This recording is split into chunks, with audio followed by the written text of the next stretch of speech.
Bratayuda Jaya Binangun. Perang ageng Bratayuda Jaya Binangun wis ngancik 17,5 dina. Tegal Kurusetra ajang perang jembar angilak-ilak nanging isine mung getih kenthel. Perang nafsu, perang rebut kawibawan, perang rebut bener miwah peranging angkara lan kautaman.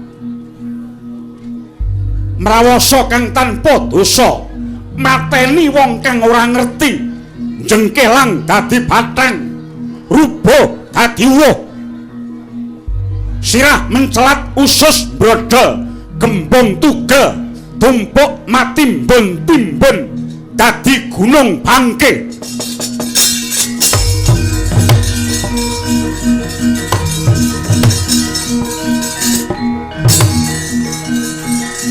Yo yo yo yo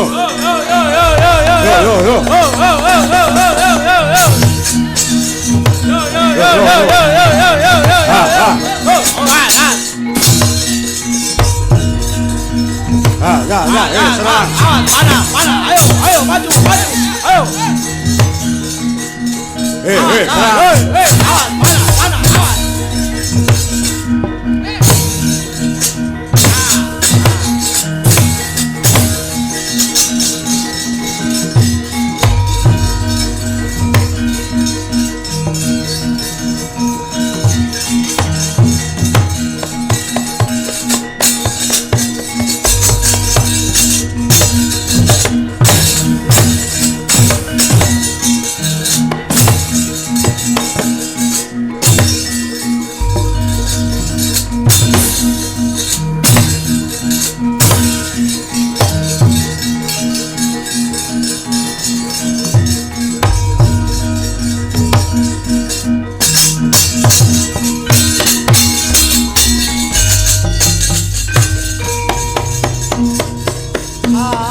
Prasasat tata karsa ning juang agung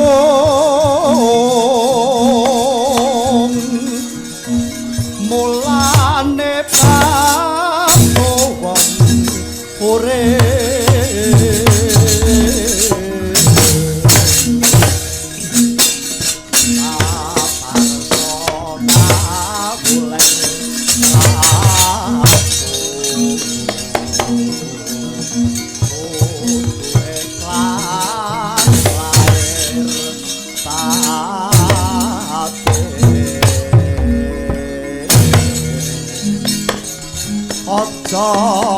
nganti nemu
luluh lungkrah ngalentrih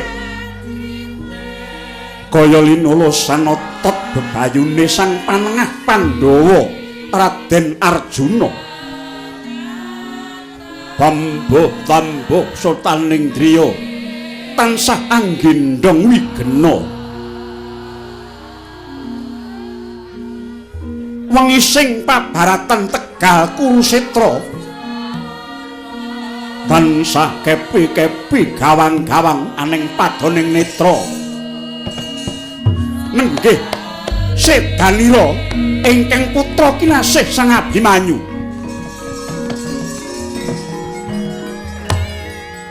Kentongan pringkeng uluk-uluk kumenclang munya mungguing tawang.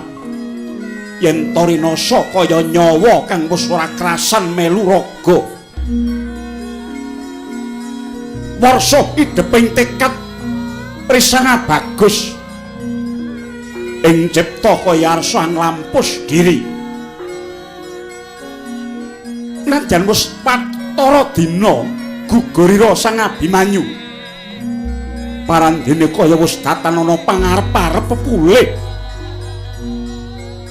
Tanggap Nalendra Agung Darawati miwah ingkang raka Sang Haryasena gopo Hanyaketi.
Adikku Arjuna Janaka Siadi kok kaya dudu satriya cakamu kaya wong sudra sempali Janaka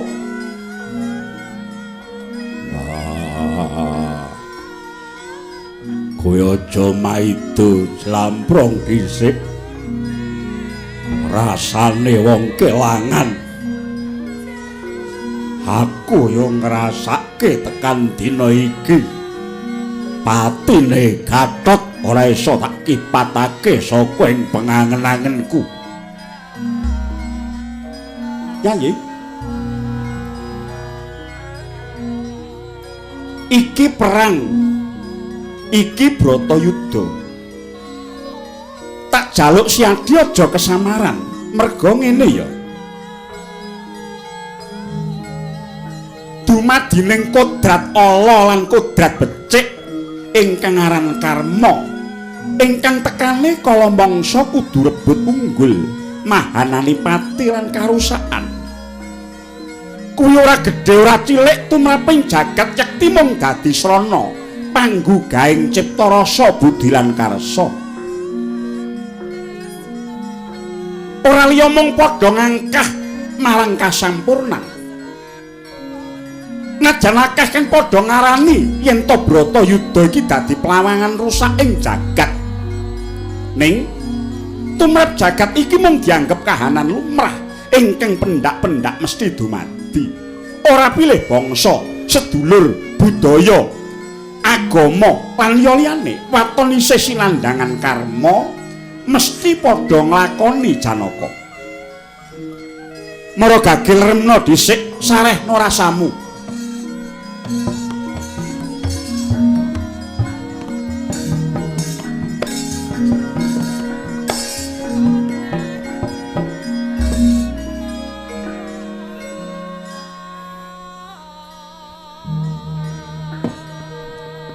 Wadananira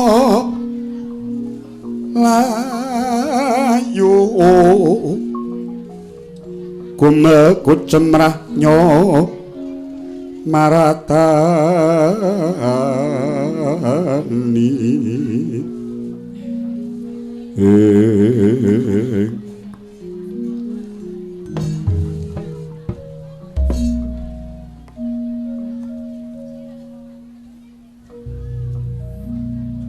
Koko Prabu, Arjuna piye?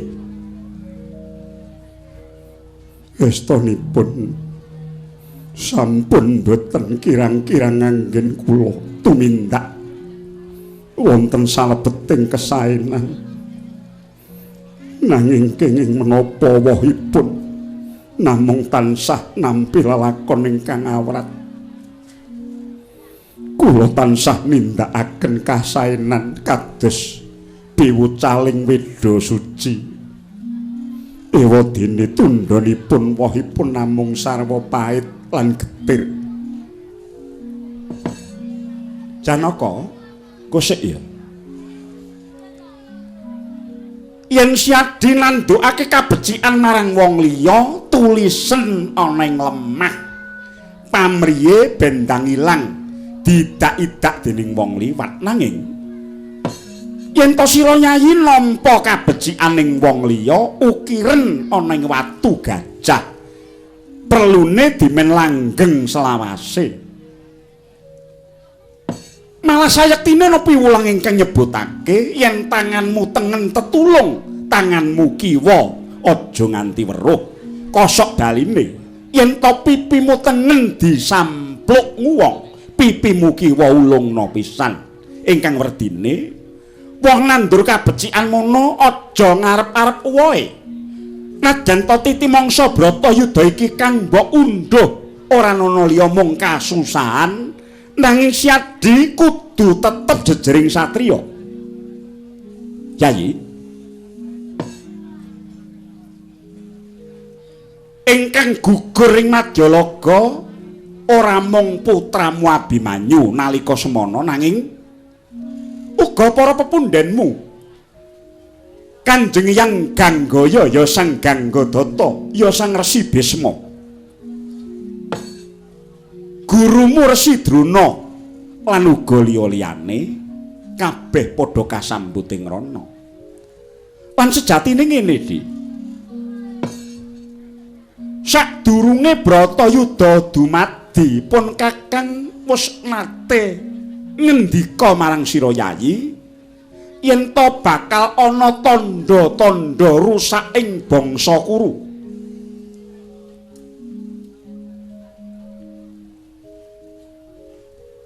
Aku ga tau crita karo kowe Werkudara. Iya, aku ora lali. Syukur. Pratandaning alam ingkang ora bisa diselaki dening manungsa. Siji ana tikus medhoti rambute wong turu. Kaping pindhone unine menda kaya sona. Sato kewan padha sanggama ingkang ora karo jinise. Panganan lagi wae dintas nanging tumuli bosok buthuk. Wong-wong padha ninggal watak ing tata krama. Bendhe panca janya muni tanpa sinebul. Soroting srengenge nalika mlethek lan surup surya kaya dene ketutup gembunge wong mati. Nalika iku siadi ngrungokke apa ora apa ingkang dadi pituturipun Kakang? Inggih, Koko Prabu, nanging destun temen lampan menika sanget-sanget anggenipun ngorak-arik dhateng jagat kula. Dara, piye? Ora keteng seklimah, rong klimah kowe kandha. Iya.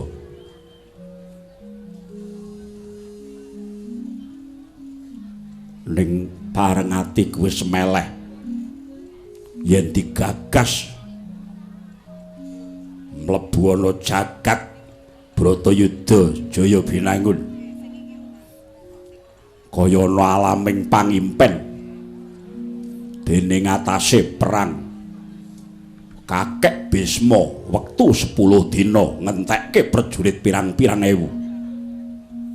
Bapa Guru Durna 5 dina. Kakang Narpati ngawangga Basukarna 2 dina. Wa Prabu Mandaraka, Wa Prabu Salyapati maju senopati mung setengah dina. Mongko Kurawa wong 11 haksa ini, Pandhawa mung 7 haksa ini. Kaya meh tiba paru. Najan to akeh nggonku gawe pepati. Nanging ya gene lelakon iku ora enggal rampung Kresna kakangku. Ya. Sena cara-carane wong munggah gunung jangkae saya abot, saya mucuk, saya awrat. Nanging kudu dilakoni. Pucuk gunung angine bakal saya gedhe. Yen siadi ora waspada, barisamu bisa rubuh. Iya. Koko Prabu. Sanesipun perkawis menika lajeng ingkang tansah musik wonten ing batos kula mboten sanes kejawi namung pepesing pengajeng-ajeng kula. Pepes piye Janaka? Inggih. Nalika semanten paduka muningali piyambak bilih Arjuna nalika menika nampi wahyuning kraton, wahyu pepakem Makutha Rama ingkang kacariyos ing benjangipun sinten ingkang sembada mengku pepakem Makutha Rama piwucal Hastabrata sayektos ing benjang badhe nurunaken darah Ratu Pakuningrat. Kejawi menika duh Koko Prabu,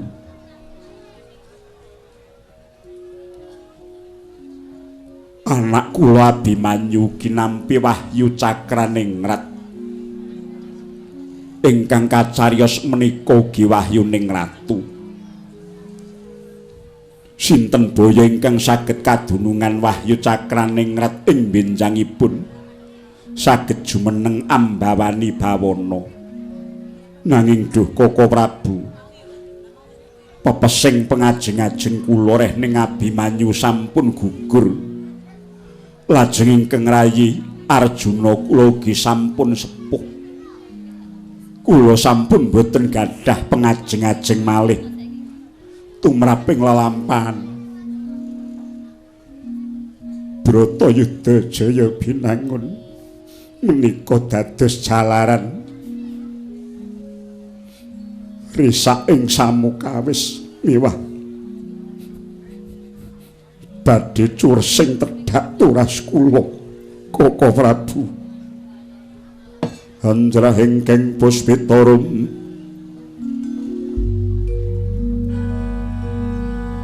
kasiliring samirana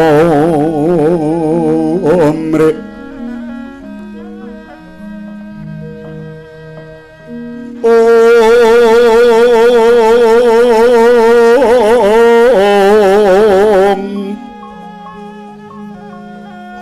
Sekar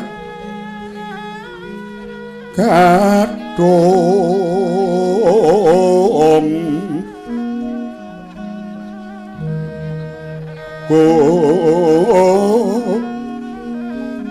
ngas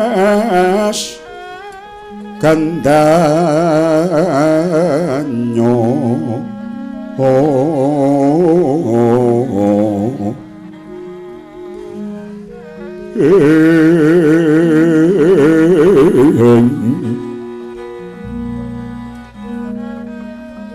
maweh raras renaning triya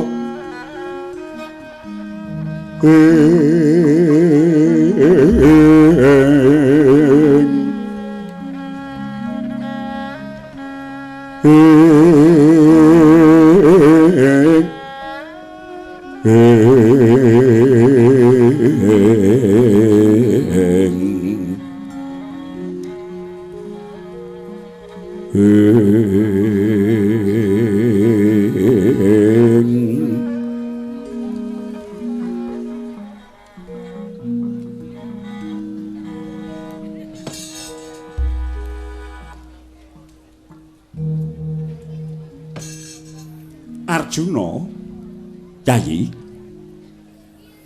dewa iku ora bakal ana kang goroh. Sepisan maneh pangandikanipun Kakang, dewa mono ora bakal goroh. Yen to nalika semana wis peparing nugraha marang titahe ingkang awujud wahyu ratu sayekti ing besok tumekaning titi kala mangsane sayekti bakal maujud. Yayi, wahyu iku ana wahyu sejati, ana wahyu kang tan sejati. Liripun kados pundi? Wahyu sejati iku sipate suci, ora wujud. Wujude mung sabda suci ingkang tinampa dening Sang Awatara.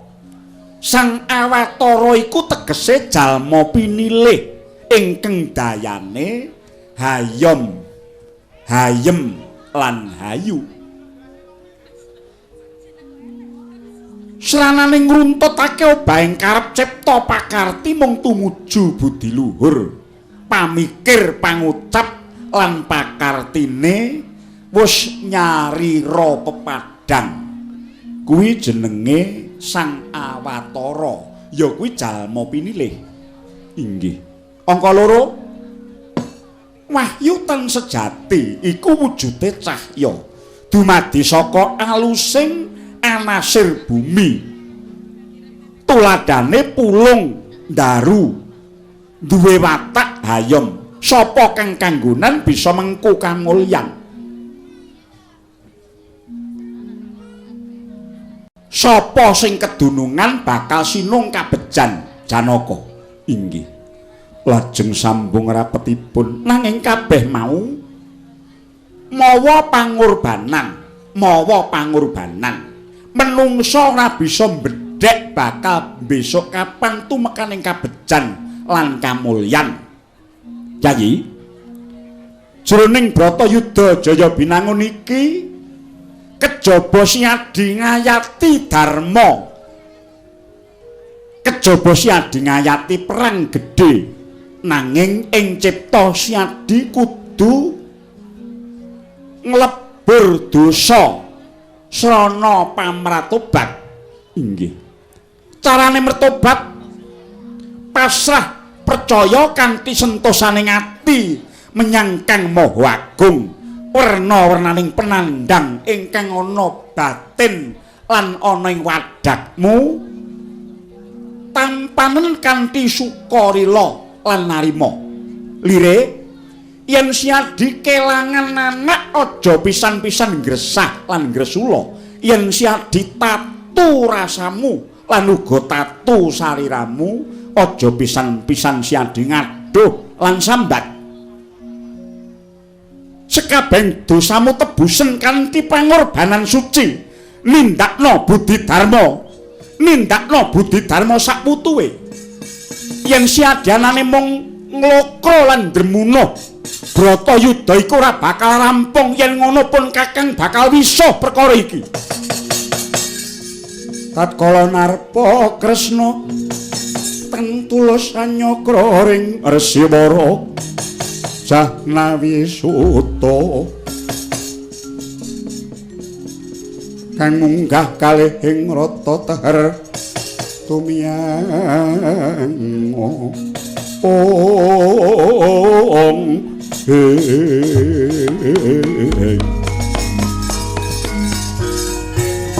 kang Saratama pawarta magawe buka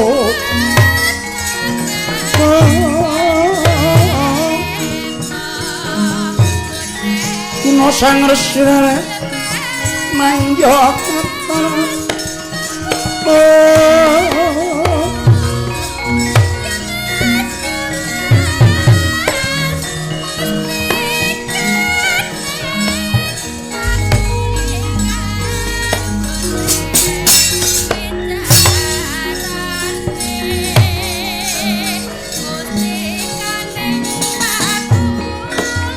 Dara Ngopo Kresna Kakang? Aku mau kandha tumrape wong munggah gunung kari sak sengkrekan. Nanging bakal saya abot jangkahmu. Wah, saka pangrasaku sing urip mung kari menungso elek gedhoane Sengkuni karo Kakang Duryudana. Iya, nanging siadi aja gumampang. Siadi aja gumampang. Dina iki sing tak enteni. Aku kepengin ngokop getihe Duryudana karo kepengin ngidak-idak sirahe wong jail. Iya. Pun Kakang ngendika saya abot jroning pungkasan Bratayuda iki tetungguling wong culika loro-lorone kudu mbok adepi. Dheweke bisa nggunakake 1000 cara lan akal pertika ingkang bisa ngukup kamenangan. Aja dupeh prajurite isih akeh prajurit Werkudara. Wah, sawangen kok kaduan lak rampungane.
Sikra kang wala tuminga prang campo samyo medali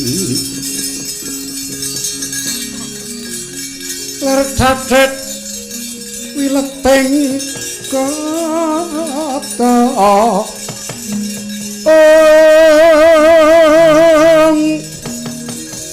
kayang kong manguncang iti benjang sangat cimicil ladinya ngedali wuwus Trasta Surawilaka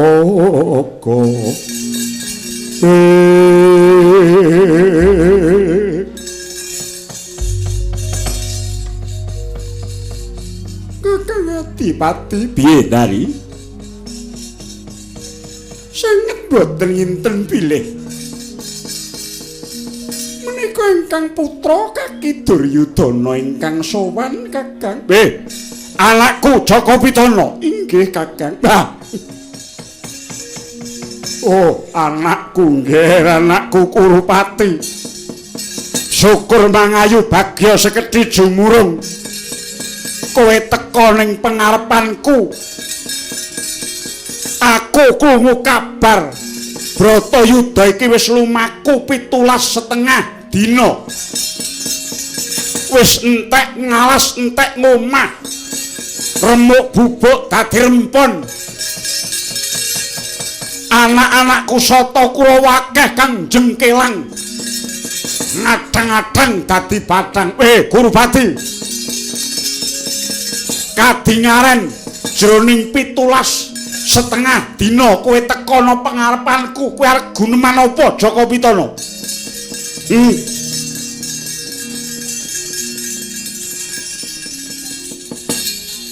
Kula ngaturaken pangabekti mugi kunjuk wonten sandhaping pada paduka Kanjeng Rama. Ya. Mbok menawi menika sembah kula ingkang wekasan. Lho.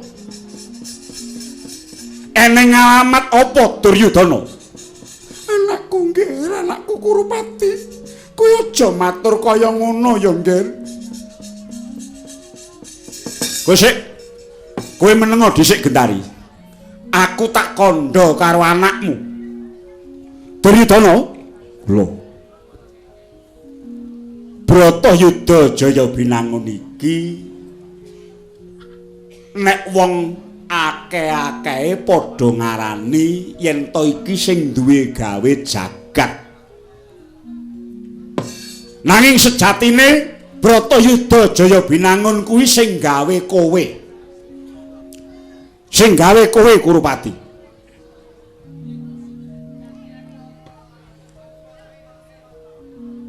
Nalika semula pun bapa wis elek-elek, aku wis ngelikke marang rusak ing kahanan Ngastina.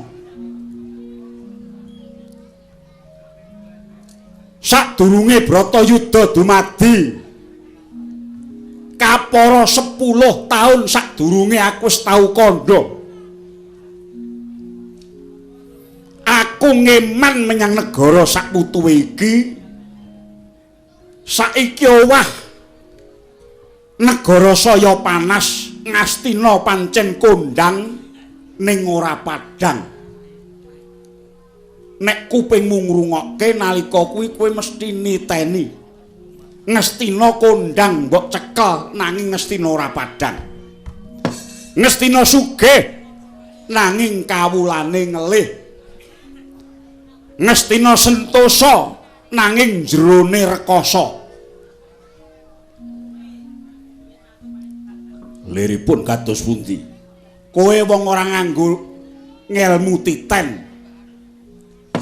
Sepisan kondang ning ora padhang, kondange Ngastina ngebaki jagat ning jebul jero peteng. Merga pirang-pirang perkara mung ruwete merga Punggawa Praja Ngastina sing mung gugu karepe dhewe. Dobot ngarep ning nyatane ora kena diarep-arep, mula ketok saka njaba padhang ning sejatine jerone peteng.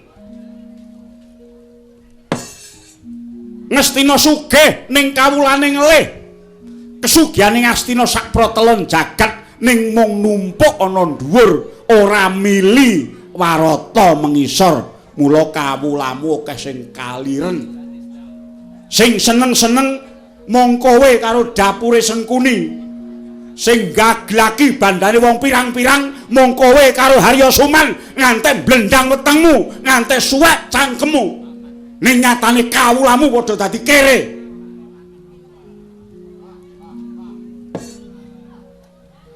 Negara Ngastina sentosa nanging rekoso. Ketoke bakuh kukuh, balamu ratu, ngayaka prajamu sedulur, prajuritmu yutan ning jero negara ora tentrem. Jaka Pitana, lho. Aku muni 10 tahun kepungkur, kowe tak kandhani kuping tengen ngrungokke metu kuping kiwa. Kuping kiwa tak bisiki bablas metu kuping tengen. Tegese kowe mau nganginke guneme bapakmu. Bareng saiki wis dadi Bratayuda Jaya Binangun, akeh kang padha gugur dadi tumbal angkara murkamu.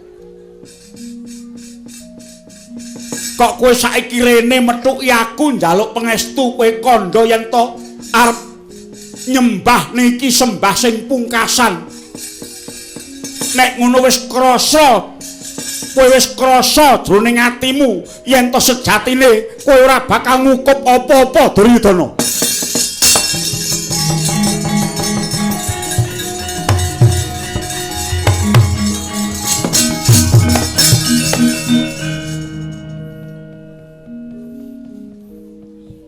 Paduka menika ingkang dados lantaran kula gesang wonten ing alam padang.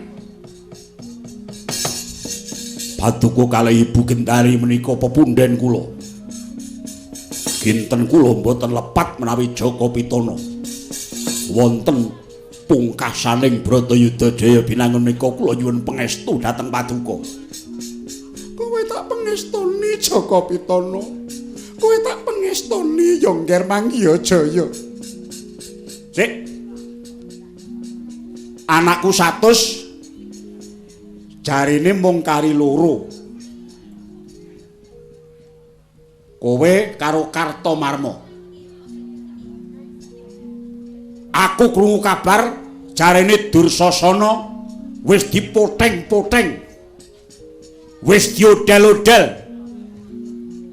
Ragane sinempal-sempal disebarke blat papat karo Werkudara, bener? Nggih.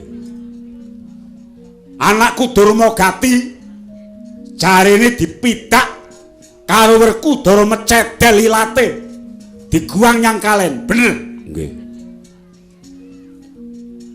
Citraksi ditekuk digoco ndase ajur mumur dadi semalang-malang. Leres. Anak 100 mung kari loro, jarene Kartomarma malah ora genah ana ngendi, ora karuan juntrunge. Ning aku krungu kabar, jare bapa pamanmu Pakmu cilik Sengkuni jeh urip. Tasih. Endi? Endi Suman? Gendari endi adimu? Ipeku sang minolyeng jagat endi? Menika Suman wonten wingkingipun Duryudana. Kalih, endi Sengkuni kalih?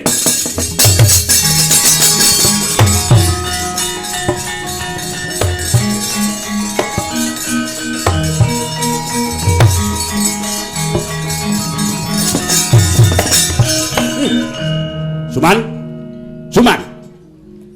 Kelawan tendhawa.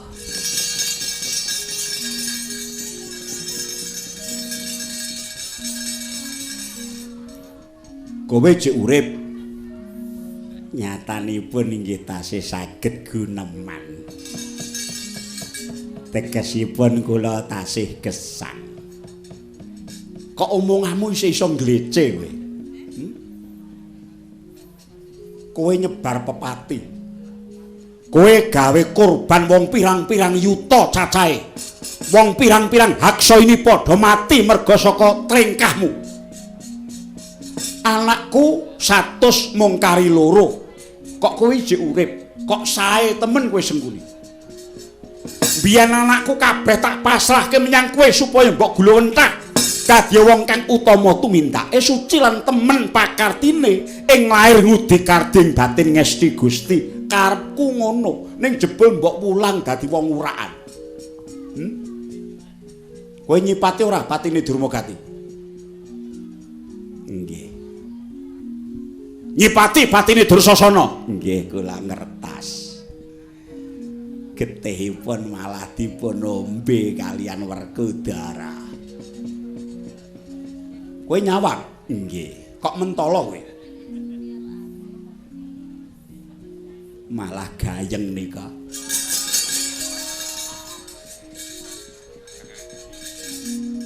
Suman kowe aja blawanan, kowe aja gojek ya, Di. Iki ana bab kang wigati Sengkuni. Wontenipun kula kalian mesem guyu awit lebeting Bratayuda Jaya Binangun ingkang sampun kados mekaten menika mboten sisah dipun penggalih aprat. Menyang endi parane menika mangke dadosipun yen ora menang ya kalah, nek ora urip ya mati. Ngoten. Lah kok dadak dipun damel sisah, dadak dimpul damel giduh. Yun pangapunten. Perkawisipun menika namung wonten Pandhawa kalian Kurawa. Pandhawa Kurawa ingkang abenajeng tegesipun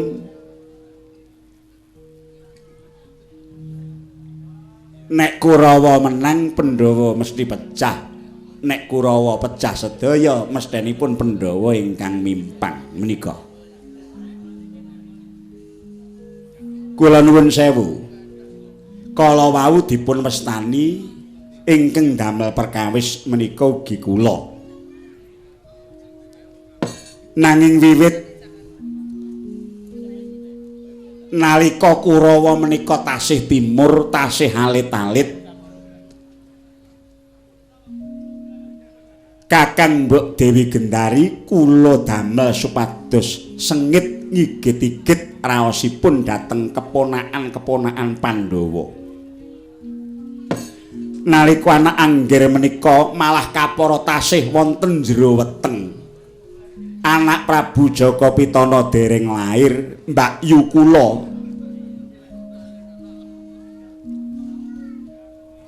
damel supados nyenyuwun dumateng dewaning panggoda miwah pangrencana inggih menika Sang Pandya Betari Durga. Supados anakipun Kakang Mbok Dewi Gendari dadi wong pengpengan tenan. Miyos nalika semanten Kurawa menika wujudipun daging sak tengkel. Lajeng dipun cuwil-cuwil kalian wadya baju barak. Dipun cuwil-cuwil dados 100, nyatane dadi sentosa. Niku wujude budidaya kula. Angka 3. Nalika lampahan Bima bungkus kula budidaya pecahipun Raden Bratasena. Angka 3. Sekawan. Nalika pendadaran siswa Soka 5 Raden Bima kula racun nalika semanten. Angka gangsal. Nalika bale gala-gala Pandhawa kula obong. Angka 6 nalika babat Wanamarta Pandhawa kula pakake jim wonten ing alas Mrentani. Kemutan mboten. Nek mboten kemutan njing setengah tahun nanggap melih. Angka 7. Nalika Pandhawa angsal negari Cintakapura, Pandhawa kula tantang dadu. Mrindili kawon. Entek-entekan. Negari sakwewengkonipun Banda Branapicis sedaya dipun kukup dening putra Paduka Kurawa. Menika ugi pertikel kula. Salajengipun nalika wonten lampan wahyu katentreman. Jobi kula akali supados Janaka pecah. Songo malah nalika semanten kalebet risaking raga kula dadi elek menika nalika rumiyin ugi mbudi daya kamukten. Ngantos kathah tiyang ingkang gething keburu sengit dhateng kula. Kula mboten disenengi wong nganti sak nggon-nggon nami kula niku mung nggo nyek-nyekan.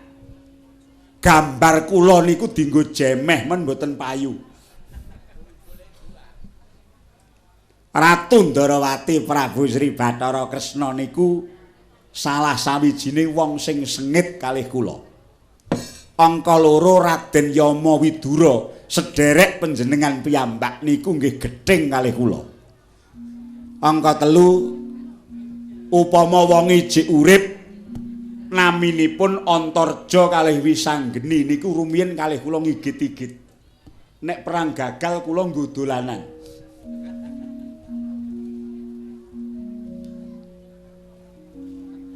Ngaten. Dados menapa ingkang kula padosi sedaya menika kala wau ingkang kula padosi namung muktekaken lan mulyakaken putra-putra Paduka Sata Kurawa ingkang boten sekedhik cacahipun. Tiyang pados kamulyan menika 1000 cara ingkang kedah tinempuh. Ewadene cara lan lekas ingkang kula tindakaken murih mulyaning putra-putra Paduka. Kula boten gadah pamrih menapa-menapa. Ngantos tempuk ing perang ageng Bratayuda mawi kurban. Menika kula ingkang aja-ajaki supados Kurawa wani kaliyan Pandhawa. Ideping tekad kula sisan gawe Pandhawa tekaning pati tumpes tegesipun Indraprastha Ngastina sak jajane kedah dados kagunganipun putra-putra Paduka Sata Kurawa. Reh ning kula labuh ingkang tanpa pamrih ngantos risak badan kula kados ngaten mboten nate kula manah. Jebul sak mangke sampun dados perkawis ageng kados mekaten kula tetep dipun lepataken. Yen pangapunten. Iti mangsa menika kula kedah wantun mangsuli dhateng Paduka yen sengkuni disalahke kula mboten purun.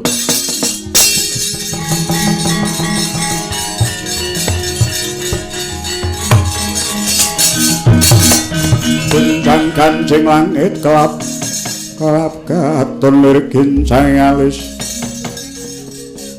Risang mawe gandrung sabarang katulu. Olah pekertining cipta rasa kang ora nganggo dasar kautaman anane milik gendong lali kaya dapurmu. Suman, ora susah kakean gulem sing tanpa guna. Ora butuh wejangamu. Ora butuh caturamu. Anakku sing 80 wis dadi batang. Bapa pamane jek urip meger-meger. Yen kowe ora gelem mbelakne patine anak-anakku, aja takon dosa tak kethok gulumu kok tak gecek-gecek ana ngarepku kene.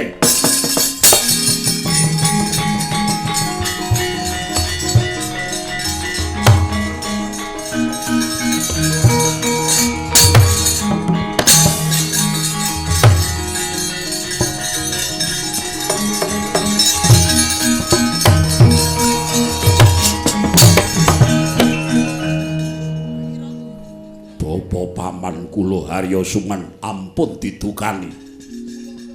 Sapa meneh sing lakseneni? Anggepe apa? Anak kemrayah wis ora kena disawang.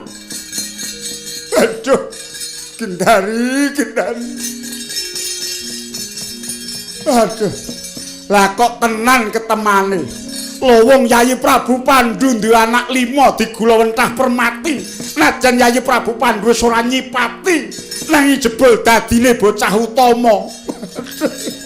Aku mbiyen kepengin duwe anak kaya Yayi Prabu Pandhu, 2 3 munggahe 5, oke-oke 6. Ning nyatane kowe tak jak leren sewengi wae kowe moh.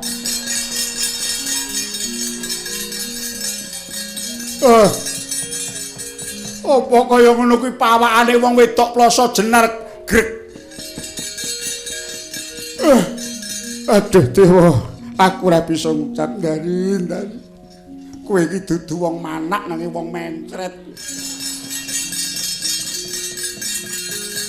Ngrembyah kokean cacah ngrepdo kokean jiwa ning saiki ora ngunduh apa-apa. Anakmu meh mati kabeh. Anakmu meh mati kabeh.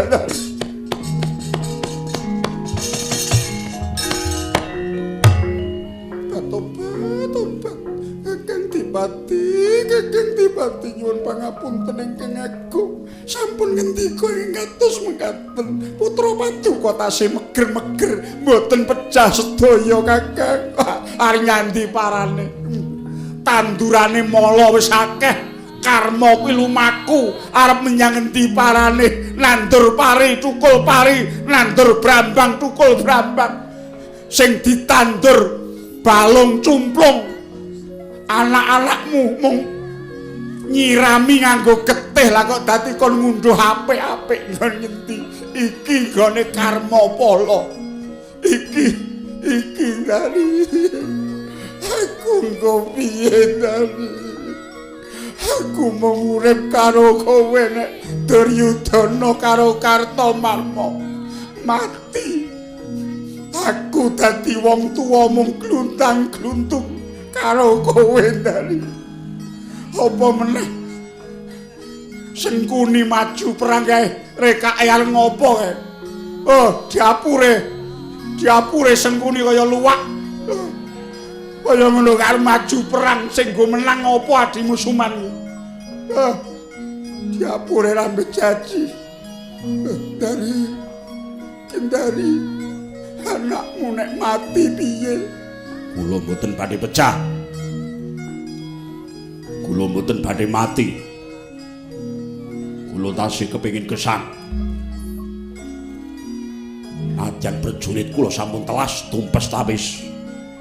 Ning yen isih cetha pangucape Kurupati. Pandhawa pinter ngitung lintang ana ing tawang. Nanging kula mboten badhe wang-wang.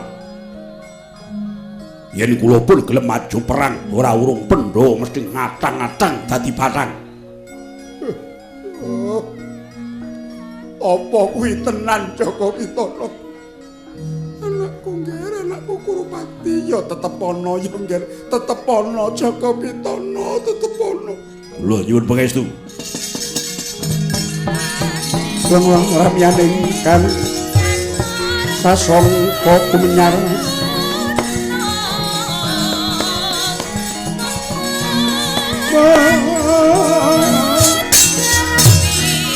Nangan gorumeng puri